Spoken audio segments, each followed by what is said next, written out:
Okay, Matthew, this is one of the dune slacks. This is one of the controlled disasters. So this controlled disaster zone was dug up in 2010, so it's 10 years old. So they scraped off the organic matter and they tried to get down to the water level, to the water table, and then they left it. So if you're going to try and put this into your investigation, you need to consider the distances we're talking about. So if I show you on the map where we are, so this goes at the bottom of here. So this is where the car park is. So you will have to walk either along the beach or all the way through the dunes, all the way up to where we are now, which is the reed slack. So this location here. If I show it on the map that you've got, we are located here.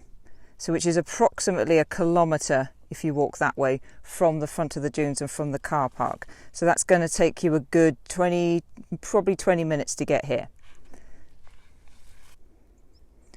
So when you've got to your site, the really important thing is to remember what you're actually going to measure. So thinking about your question, you need to consider what task word you're using or what concepts you're actually trying to investigate. So if you're looking at the impact of management on this site here, we need to consider what's going to be something we can measure that's probably going to be different between the different sites, the different slacks that have been managed, haven't been managed, or have been managed over different timescales. So we could start to look at the species we've got there. This is quite a specialist subject inside slacks, quite difficult to identify the different species. So you might want to pick one that you can see whether that one is present, so the frequency of the presence of it, or the presence or absence of it in the different slacks, and do a comparison. If you wanted to start looking at proportions of the different species, it's going to take you a lot of time. And if you have a look at the size of our slack, it's not very big, so you don't need to do an awful lot of quadrats in order to get your sample. However, depending on the stats you're going to undertake, if you're measuring frequency, so is something present or not, you probably need at least 10 quadrats in each of your locations. So if you're looking at 3 different locations, a slack that got controlled in 2000, another one that hasn't been controlled, or one that's just had the trees removed, then you might have 3 or 4 locations, and then you're going to be having to do 10 in each one. The other good thing though about this is if you're just doing frequency, if you look down at the quadrat, all you're looking for is whether a species is present or not. For example, you could look at this one. This is creeping willow. This is a classic pioneer species that you find inside well-adjusted slacks that are getting wet in the winter, and doesn't matter if they dry out, they still survive. So if you're looking for the presence or absence of creeping willow, all you have to do is look at that and say yes, it's present. That's one done, very fast. However, if you were trying to look for another species such as this one here, which is a sedge, another pioneer, it'd be pretty hard to try and identify this within the other things like grasses, which are these. You literally would have to hold their stem and feel if it's got 3 sides or if it's round. So selecting the species is important. If you start at a slack like this one, it's quite easy to see all the species. If you're starting to compare it to one that hasn't been managed at all, like the one over there, then think about where you're going to put that quadrat. If you place that quadrat over there, it's literally going to sit on top of a tree. Are you going to be able to see if there's any creeping willow there? So you may want to restrict it just to the ones that have got low-lying vegetation, like this one here, also maybe the one that was 20 years older. And when you go to the other locations which have been not managed, you need to be quite selective in your location. Your sampling technique will have to be opportunistic. You can't use the same random technique that you probably use for the other slacks. So the size of your quadrat will be vital. The shape of your quadrat, how many holes it's got, will be vital. And the way you count your species is going to be really important to determine whether you're going to be answering that question of if that management is going to be effective. If that's not the question you're asking and you're just looking at differences for some other reason, then you may not have to do quadrats at all. You may be looking at the edaphic, which is the soil conditions, or something abiotic, maybe the height of the vegetation. That might be much simpler to do. If the vegetation is higher, then we can see that the management is going to be very different. But you may want to indicate what type of species you're actually mentioning. So this is the oldest controlled disaster zone. This is the one they experimented with. So this was full of trees and no pioneer species for slacks. So they dug out the organic matter and they scraped it and they made a pile of it around the outside. That was in the year probably 2000. The next year, literally all of those species of trees started recolonising it, and they realised they'd made a mistake. So they cut them all back again, scraped it all back up, removed the organic matter, took it off site, and then allowed it to recolonise. Now, I was here in 2008, and there's a photo here of me doing fieldwork here in 2008, and you can see the difference between the amount of colonisation there is. So this is 2020. This was scraped in about 2000, 2001. So this is a 20-year-old slack compared to the previous one, which was our 10-year-old slack. So the conditions in the two might be different. So you might have more colonising species. You may have a greater variety. The diversity might be greater. So things you need to consider is what you are going to measure. So if you're just looking at the differences between those two locations, you need to consider, is it abundance? So how much of a specific species? The frequency, is it there or not? The species diversity, the variety of plants that are actually living there, or something else, something about the height of them, or something about the edaphic, the soil, the conditions of the abiotic, wind speed, temperature, soil texture, soil water content. So it's very important to identify the variables you're going to measure, and they should feed into your sub-questions. So your sub-questions have got to identify the variables that you're actually going to measure. It drills down to what you're actually doing in the field. Because if you're going to say if something is effective, if you're thinking about management, what is effectiveness? How do we know that it's been effective? You need to define that term in terms of what you're actually going to measure and how you identify that that makes an effective management tool as opposed to doing nothing. So you may have the impact of increasing species diversity. So then you could say it's effective because you can measure species diversity. But that use of that term in your question needs to be broken down into some factors you can actually measure in your sub-questions. Matthew, again, this is another slack that you might be interested for comparative reasons. This is a sacrificial slack, so instead of managing this to try and maintain the pioneer species, it usually gets so much damage being so close to the car park, because we are actually right where this cross is, where that green area is there. So we're so close to the car park that it gets an awful lot of damage. People come here, break off branches for fires, use it for a toilet, and they put an awful lot of rubbish there. They have barbecues, etc. So this has never been managed, or if it has, it's been so long ago that it's got no impact at all. So this is an overgrown slack. So this is what you would have if you didn't undertake any management. So this is kind of showing the negative side of doing nothing, so lack of management and how that has an impact. So this might be a good comparative one. However, think about the methods you're planning to use in your slacks. If you're planning to use quadrats, have a look at that. Are you going to be able to use a 1/2 metre by 1/2 metre quadrat to get any relevant data from that? Realistically, it's full of trees. You need a 25 by 25 metre quadrat. You can't swap sizes in order to look at your data and make it comparable.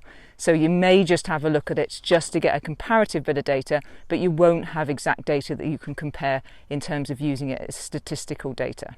Another way you can investigate management and its effectiveness, or just what's going on in terms of management on Oxwich, is one of the major things, which is grazing regime.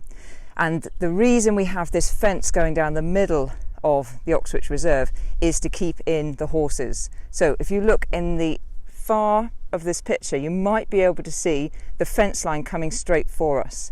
Now that fence line came all the way directly towards us. You can see there where it bends right in the foreground. You might see there's a 90-degree bend. 5 years ago that wasn't a bend, that was a line that carried on straight down here in front of us and carried on this ridge line along, cutting this in half. So basically we had the front of the dunes, or the yellow dunes and the fore dunes, in front of it being fenced off so that no horses could get in there to graze, and then to the back of the dunes you have your meadow, you have your grey dunes, and those were being grazed by the horses. 5 years ago the warden moved the fence line so that more of the reserve was being grazed, because they found that in front of the fence line there was actually being encroachment from some invasive species, but also some scrubby things like the trees that you can see here that the grazing might actually control. So they moved the fence line over to that ridge. So basically we gained a slack into the grazed area, and the slacks are the problem in this reserve because they require intensive management to maintain those pioneer species, because their natural succession is going to take them up into our non-natives quite quickly, and also into our species that are not really that important in a sand dune system. So we talk about our climatic climax species, our trees. So what you could do in terms of investigating is consider this as 3 zones. So we've got a stratified sampling technique. You've got the zone behind us there where we actually got our slacks, our controlled disaster zones right there. That's where I just videoed where you could do your slack investigation. All of that has been fenced off for I don't know how long, but an awful long time. So that's all been grazed for a long time. Come up to the top of this ridge, and from here to that fence line, this area here has only been grazed for 5 years. Then if you just pop over the other side of that fence, then you've got areas which haven't ever been grazed. Now, considerations here is that the influence of the successional cirral stages will impact the vegetation, and you've got to make sure that that is not going to be a greater impact than the actual grazing. So if you are looking at those 3 zones, you need a place where they're very close together. This location is ideal for that because you don't have to walk far to find a permanently grazed area, a short-term temporary grazed area, and then an ungrazed area, all within 50 metres, and then you know that the differences between those shouldn't be too great in terms of our cirral stages. So you shouldn't be getting into any marram grass, really the other side, just the other side of the fence. If you keep going any further forward, you're going to get into the foredunes, and that's going to impact your data, and it's got nothing to do with the horses and the grazing and the management. It's all to do with the cirral stages and the conditions in the soil, etc. So make sure you reduce your size if you're looking at management strategies, or you reduce how many other factors might influence your data if you want to focus on management. Dylan, if you're looking at the human impact on succession, you need to consider where you're going to locate your transects, and also why you are doing a transect itself. So you'll want to do a line from the front of the dunes here, so from the back of the beach, all the way to the end of succession, which is the woods at the back. And again, in terms of where we are, you're going to be looking at starting here and finishing when you get to the wood. Now that's a transect of over 300 metres. That's going to take you quite a long time, even if you just put one sample location in each of your cirral stages. You're going to have one in the foredunes, or one in the embryo dunes if there are there, one in the yellow dunes, one in the slack, one in the grey dunes, one in the meadow, one in the woods. That's 7 in each site, in order to get every part of your succession. Is that going to be enough data for you to see if there's a difference between a location with high footfall compared to an area with low footfall? You may have to do some repeats within that sampling, which will mean even more. If you're only doing true transects, one far away from people, one close to where people are, you need to make sure that they really aren't there. So I would say that this is a good location for far away from people where there is reduced impact of visitors. However, there are still visitors here. So there are people walking along the beach. So you're never going to find a location where there's not been any impact from visitors. You could say you want to get the furthest away from the car park. However, the furthest away from the car park, you're next to the river. So you have another input which is going to impact your data. So I would say somewhere where you start to get pioneer species that you don't get close to the car park because of people sitting there. And that's what we've got here. So if you look at the species we've got here, compared to what we've got by the car park, we don't have these species by the car park because these are pioneers found in the embryo dunes, and people sit on this part of the beach and squash them so they can't colonise. So this shows that we've got less trampling and less impact.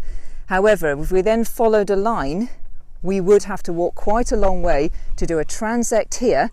We'd have to walk all the way back to the car park, which is nearly 1 kilometre, to do our second one there, which would give us a transect from the back of the river, the back of the sand, again to the back of the dunes another good 300 metres. You can compare those two using stats. You need to make sure your statistics tells you how many data sites you actually need. So if you're comparing differences between those two locations, you might be doing a t-test, which it means you need to have at least 12 pairs or preferably 15 pairs of data. So you need to do 15 here, 15 there. If you're doing Man Whitney U, then you might even just need 10, but you need to put into the timings of it as well. The most important thing to consider if you're thinking about human impact on succession is to consider what you think it's going to be. If you consider the human impact is all going to be taking place at the front of the dunes and the embryo dunes, then you might want to restrict your actual data collecting to those civil stages. If you think the impact is not going to be very big or significant at the back by the meadow or in the woods, then don't survey them. You've got a lot to cover there, so be specific in your sub-questions as to what exactly you're going to measure and how you link that in with impact and also a damaging impact. If you're thinking about a good impact of the humans, then you might need to take a completely different stance. So you do need to identify what you mean by that term impact from humans and how you're going to measure it and how you're going to know that it's actually done by the humans. Don't rely on people being there and counting them and saying, right, there's lots of people here, there's obviously going to be more impact. You're going to be here on a school day, it's not going to be high summer, might be bad weather, you might find nobody in any location. That doesn't mean your data is not viable.